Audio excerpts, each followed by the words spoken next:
মাননীয় স্পিকার, আপনাকে ধন্যবাদ। মাননীয় স্পিকার, আজকে আমাদের জন্য একটা শোকাবহ দিন। আজকে আমাদের এই সংসদের সাবেক একজন স্পিকার এবং অস্থায়ী একজন রাষ্ট্রপতি ব্যারিস্টার জমিরুদ্দিন সরকার সাহেব তিনি আজকে ভোরে ইন্তেকাল করেছেন। আমরা তার স্মৃতির প্রতি সম্মান প্রদর্শন করছি। তিনি বাংলাদেশের জন্য দীর্ঘ সময় ধরে কাজ করেছেন এবং বিশেষত আমরা যারা আইন অঙ্গনের মানুষেরা আছি আমরা তাকে দীর্ঘ সময় ধরে চিনি এবং জানি।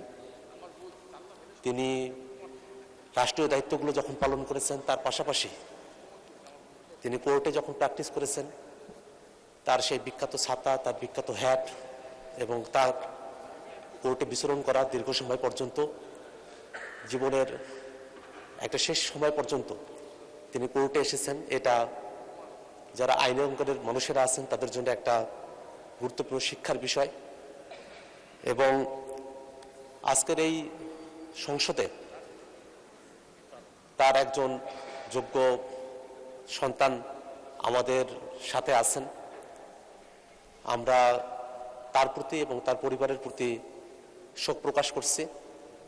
আমরা চাই এই বাংলাদেশের মানুষেরা যারা নতুন এক বাংলাদেশের স্বপ্ন দেখেছিল, সেই স্বপ্নের সাথে ব্যারিস্টার জমিরুদ্দিন সরকার তার যে স্বপ্নের আবহ ছিল সেটাকে মিলিয়ে নিয়ে সামনের দিনে আমরা যেন সেই স্বপ্নগুলোকে বাস্তবায়ন করতে পারি।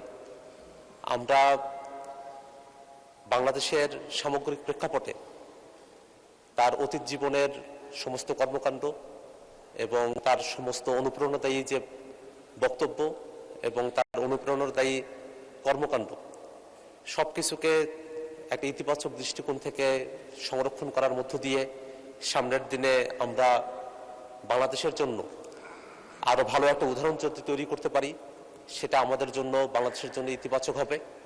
আমরা সামগ্রিকভাবে আজকের এই সংসদ থেকে আমাদের সদ্য প্রয়াত ব্যারিস্টার জমিরুদ্দিন সরকার, আমাদের সাবেক রাষ্ট্রপতি এবং অস্থায়ী সাবেক স্পিকার এবং অস্থায়ী রাষ্ট্রপতি, তার পরিবারের প্রতি আমরা শোক জ্ঞাপন করছি এবং আমরা আল্লাহ রাব্বুল আলামিনের দরবারে দোয়া করি আল্লাহ রাব্বুল আলামিন যেন তাকে জান্নাতের উচ্চ মাকাম দান করেন, তার জীবনের ভালো জিনিসগুলোকে গ্রহণ করেন এবং ত্রুটি বিচ্ছিন্নগুলোকে ক্ষমা করে দেন। সামগ্রিকভাবে আমরা আমাদের বিরোধী দল এবং সরকার দলের পক্ষ থেকেই আজকের এই সংসদে তার মৃত্যুতে গভীর শোক প্রস্তাব করছি। মাননীয় স্পিকার, আপনাকে ধন্যবাদ।